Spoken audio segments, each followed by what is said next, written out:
Hi friends, welcome to my channel Janvi's World. Today special ഇടിച്ചക്ക മെഴുക്ക് വരട്ടി. നമ്മുടെ പറമ്പിലുള്ള പ്ലാവിൽ നിന്ന് ഒരു ഇടിച്ചക്ക എടുക്കാം നമുക്ക് ഇന്ന് ഇടിച്ചക്ക മെഴുക്ക് വരട്ടി ഉണ്ടാക്കാൻ വേണ്ടി. വലിയ പ്ലാവൊന്നുമല്ല, വളരെ ചെറിയൊരു പ്ലാവാണ്. അതിൻ്റെ ചൂട്ടിൽ തന്നെ 2-3 ചക്ക ഉണ്ടായിട്ടുണ്ട്. അതിനകത്തുനിന്നൊരു ചക്കയുടെ പരുവം മൂക്കാനുള്ള പരുവമൊന്നും ആയിട്ടില്ല. അതിനകത്തുനിന്നൊരു ചെറിയ ചക്ക പറിക്കാം നമുക്ക്.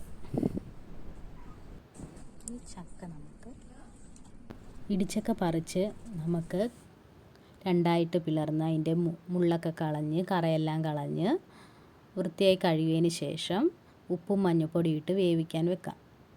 അത് നന്നായി വെന്തതിന് ശേഷം ഒരു മിക്സിയുടെ ജാർ എടുത്ത് അതിലേക്കിട്ട് ചെറുതായി ചതച്ചെടുക്കുക. അതിനുശേഷം ഒരു പാൻ അടുപ്പിൽ വെച്ച് ചൂടായതിന് ശേഷം എണ്ണയൊഴിച്ച് കടുക് കുറച്ച് കൊച്ചുള്ളിയും കൂടെ ചതച്ചിടണം. അതിനുശേഷം ചതച്ച് വെച്ചിരിക്കുന്ന ഇടിച്ചക്ക ഗരം മസാലയും മല്ലിപ്പൊടിയും മുളക് പൊടിയും ചേർത്ത് ആവശ്യത്തിന് ഉപ്പും ചേർത്ത് മിക്സ് ചെയ്യുക. ഇടിച്ചക്ക മെഴുക്ക് വരട്ടി റെഡി ആയിട്ടുണ്ട്. നിങ്ങൾ ട്രൈ ചെയ്ത് നോക്കണം. Thank you. എൻ്റെ വീഡിയോസ് ഇഷ്ടമായെങ്കിൽ ലൈക്ക് ചെയ്യണം, ഷെയർ ചെയ്യണം, സബ്സ്ക്രൈബ് ചെയ്യണം.